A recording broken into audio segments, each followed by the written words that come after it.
Matandang... Abdul! Kung na-u**l ka na, magsama-sama kayo ng mga kasama mo. At huwag mo na kaming idamay. Dahil sa mga pananalita mo at sa mga bagay na gusto mong gawin, ay lumalantad ang katotohanang pangkat mo ang gumagawa ng mga karasang nagiging batik ng kilusan. Masyado kang madaldal! Ikaw ang ulo!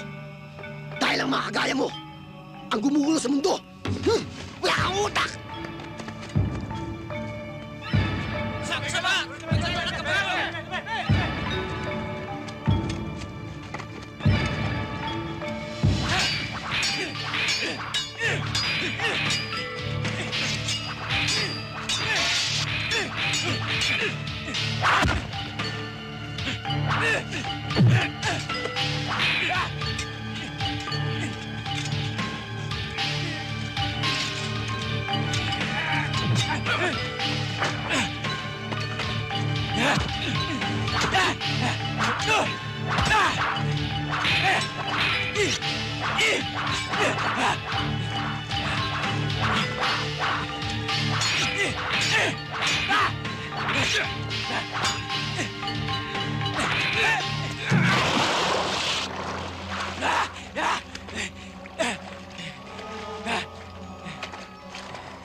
Salubdin!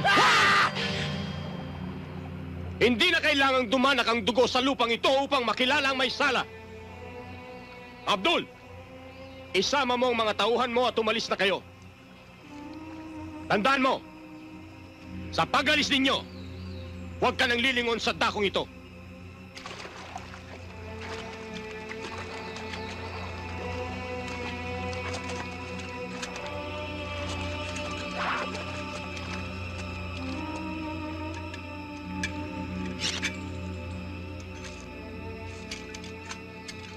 Tayo na! Magtapat ka na!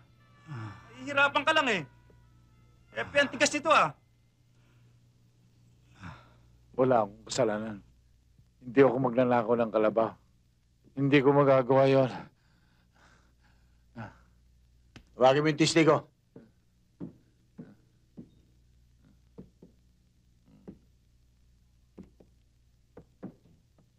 Di ba yung nagdakaw ng kalabaw mo? Ha? Siya nga. Siya.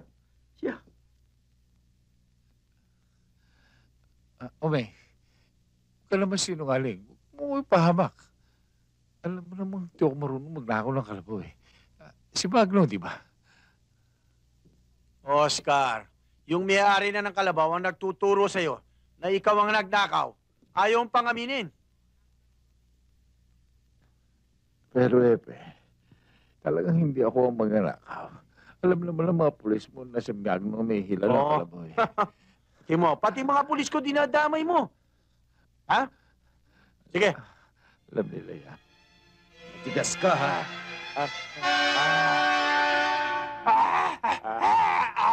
Neng, wala makakalam to, ha?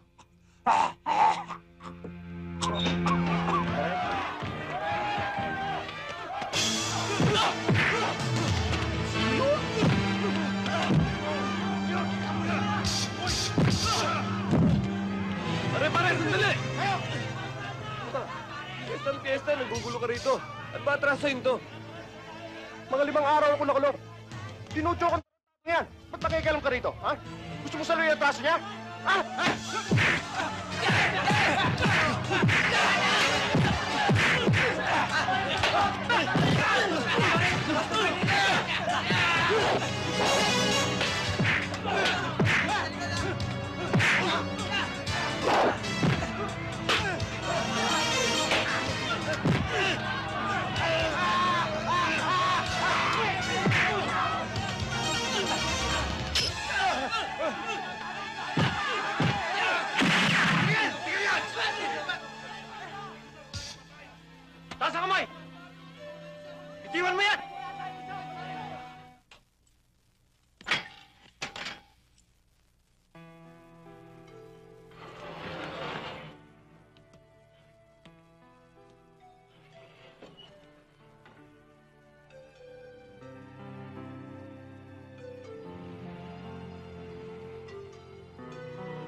Elmo!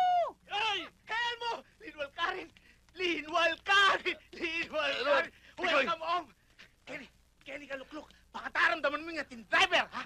Kenny Kalukluk, ipagmaneoda ka. Ha? Ano? Ano, Kenny? Ayun mo nun! Meron kang driver! Ha?